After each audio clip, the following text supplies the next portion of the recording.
So check it out. I got a new camera and I'm gonna tell you all about it. So I am recording in my messy basement on my new GoPro Hero 7 Black. Yeah, that's it, GoPro Hero 7 Black. So that came in today along with my new Rode Video Micro. I had a microphone on my last camera. It was a cheap one. I really liked it. It had good sound. It was good quality, but if I walked around with it, I got a lot of popping noises in it, and even with the windsock on, it just didn't work the way I wanted it to. So what I'm recording for you right here, it turns out I tried to record it driving down the road in my truck, just holding the camera up like it is now, because I wanted to check the stabilization on this camera, versus putting the camera in my mount on my dash like I usually do when I'm going down the road. So anyway, I had the microphone set to powered mic plus. Well, this Rode Video Micro is a standard mic, and I don't know why it didn't dawn on me, so it didn't record any audio. So I came home and I figured it out when I tried to download the clip to my computer. And so then I deleted it and I hooked everything back up. I set it back up for the standard mic plus and recorded it, and the sound came out great. But then it was all grainy. Like the footage was horrendous. It was horrible. It was like a cheap $20 knockoff action camera. So I went back through the settings and I realized that I had it set, it was at like 4K, but stabilization said NA. So I went in and changed it to auto stabilization and kept it at 4K at 60 frames per second. So I recorded this whole thing again. Then I put that on the computer and it was still real grainy, but not as bad. So then I went through the settings again and I realized if I went to 4K 30 frames per second, but then I changed a little setting in the top that said like 4.3, I changed to 16.9, that gave me the option of hyper smooth stability, or hyper smooth stabilization, which is what this camera is known for, which it didn't give me that option before. So plus the last footage I recorded had black lines down each side. It wasn't set to the 16.9 where I have the full wide screen. So we're going to cover two main things that I keep getting asked a lot. I'm going to try to do this as quick as I can because I've already talked enough and I don't want this to be too horrendously long. Okay, so two main questions I get hit with a lot. I've answered them numerous times in other videos here and there, but I need a video I can use as a frame of reference to keep sending people back to. First one is, why do I prefer residential over commercial with snow plowing and with lawn maintenance? And I'm just going to throw some quick, easy reference numbers out here as far as times and money. Okay, we'll say, just for instance, I'm doing a commercial property mowing and it takes me an hour and a half to mow it and I'm charging $100 to cut it. Okay, I can take 4 residentials at like $40 a piece and put them in that same hour and a half period, and now I'm making $160 versus the $100 in that same time period. But I have 4 potential customers for mulch, hedge trimming, snow plowing, all kinds of extras, whereas that one commercial, I had 1 customer in that time period. You see what I mean? Like, I can definitely I have the potential to get a lot more out of the amount of residentials I can fit in the time it takes to do a commercial. Okay? Second reason, I don't like waiting for my money. I have a few commercials that I still have left. I've had for years as far as mowing and snow plowing, but I've gotten rid of a lot of them.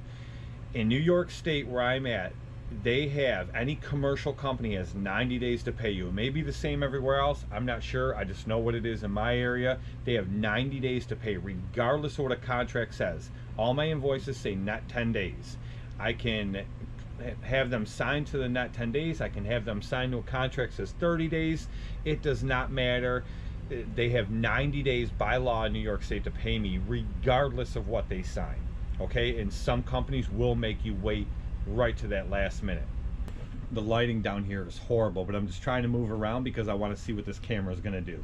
Okay, so the other reason that, and one of the biggest reasons, is everyone goes for commercial, especially the bigger companies. They want commercial, they want nothing to do with residential. That opens up and frees up all that residential for guys like me that want the residential over commercial. When it comes to commercial, everyone's after it in my area, especially the bigger companies, and that drives down the price because now guys are like cutting each other, undercutting each other. It's a real cutthroat business with commercial, and it drives that price down, and companies know that, and they're just like anyone else. They're trying to make the money that they need to make, so they're going for the best, cheapest price. And a lot of times in commercial work, they're not even concerned with the quality. They want the cheapest price, and guys are just coming in there and just underbidding the crap out of everybody, and I don't want to do that. I want to make the most money I can in the shortest period of time I can, being a solo guy. That's how I've always done it, and that's how I've always been profitable since I went back to being solo. Okay, now let's talk about the other question I keep getting hit with a lot, since that answers why I prefer residential over commercial. Another huge question I keep getting pounded with like crazy is, why do I keep buying used trucks versus brand new trucks for snow plowing? Okay, first and foremost, I think the cost of trucks nowadays is criminal. It is disgusting. Why anybody in their right mind feels that they can charge somebody $50,000, $60,000, $70,000 for a vehicle to do a job or to get them back and forth to work, that just blows my mind. I wouldn't do it if it was a personal truck, and I wouldn't do it for my business. I'm just not working my ass off that much, that hard, just to pay for a vehicle that gets me to somewhere to make more money. If it was a big dump truck or big huge piece of equipment, you know, truck along those lines, different. Not a pickup truck, okay?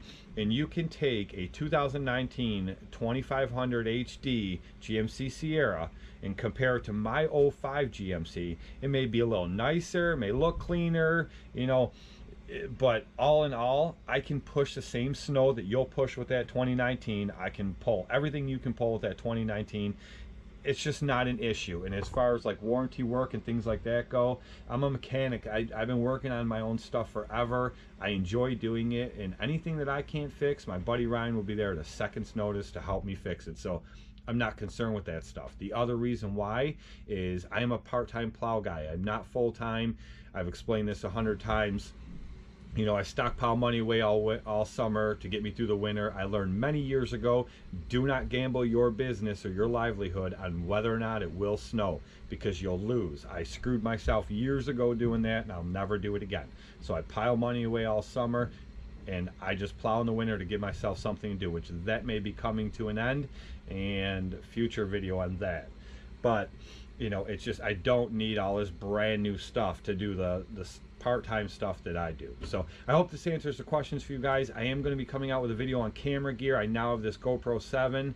I still have my 5 that I use in the gimbal, and I have my Sessions. But I also have a GoPro LCD Hero. I have 2 drones. I have a full body Canon DSLR. I have a Canon 740HS. I have so many cameras I've acquired, and half of them I don't use or don't need. I'm going to be selling a bunch. I'll be making a video on that. If anyone's interested in camera gear, I'll make smoking deals to people. Just stuff I don't use that I might as well just get rid of. Maybe somebody else can use it. But that's all to come, and I'm praying this footage turned out. If it didn't and it's still grainy, I'm going to upload it anyway. So anyone that has the Hero 7, if this doesn't look good, put it in the comments below. Give me tips. Tell me what I'm doing wrong. Tell me what I'm not finding in the settings that I need to adjust. Help me out. Thanks, guys.